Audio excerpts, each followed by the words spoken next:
Why read? Who here has heard of Alexander the Great?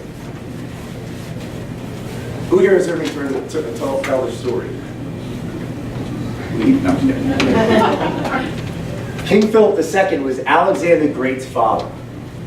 Now he had a vision for his son because he knew that conquering Macedon at the time, he wouldn't necessarily have the time to indoctrinate his son on the values and the skill sets necessary to take over an empire and conquer the Greeks.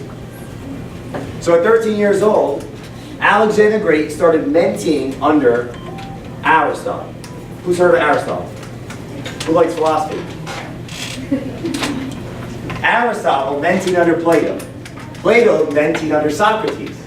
Alexander the Great, at 13 years old, learned horseback, learned reading, learned writing, learned thinking. And after King Philip, who had almost never lost a battle, but had died in a very interesting circumstance that you could read about. At about 19 years old, Alexander the Great took over his entire army, about 40,000 men, after just conquering with his father a 300-man infantry group of hoplites that had never lost a battle in history.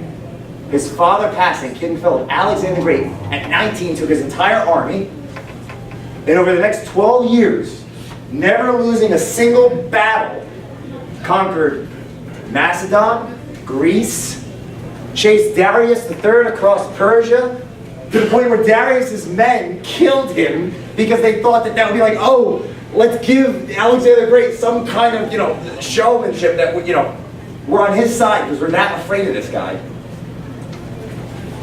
Alexander the Great killed them too.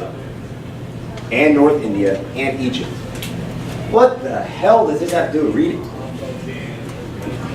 Aristotle started the first school of thought and mentored Alexander the Great to the point where he was known for carrying a caravan of books around him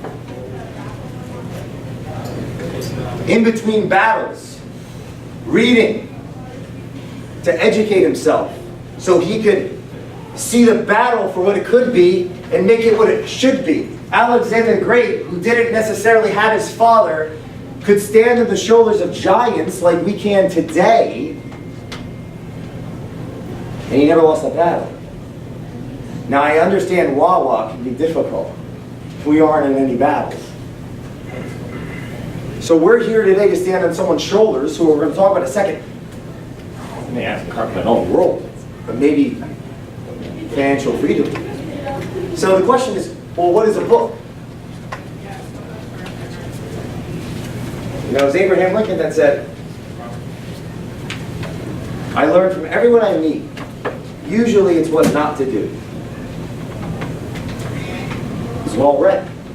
See, the key with books, and the differentiating factor of people like Alexander the Great, who never lost a battle because he could see the future before it came, is owning a book. I should just hold. Owning a book versus reading a book. Anyone want to guess the average person in America, how many books they buy a year?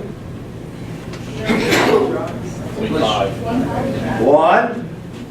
They buy 17. How many do they read? 5. Less than 1. So already the audience is culturally aligned with the fact that we know that people don't actually read the book. So the question is, what is a book? Alexander the Great didn't have his father, King Philip. Who did he have? Anthony Lott? No. Yeah. No. Alexander the Great had people who had invested their energy, their time, their money, their life in dying on the battlefield.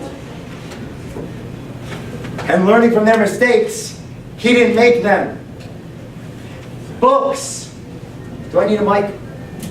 Well, I get excited about books. Books are conductors of thought. If I read a line, sometimes it seems like no matter how many apartments you show, a group of roommates, There's no guy who always finds something, there's one guy who always finds something to hate.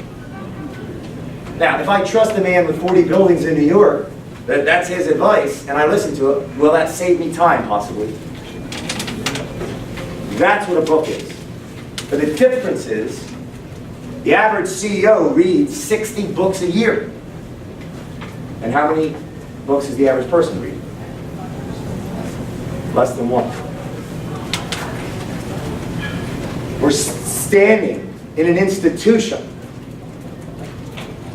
that we know what we're supposed to go to, and yet culturally we say, well, that's a waste. The question I want to ask everyone in the audience to ask themselves today is, would it be a waste if we had read the books versus just buying the books for our courses and drinking on the weekend?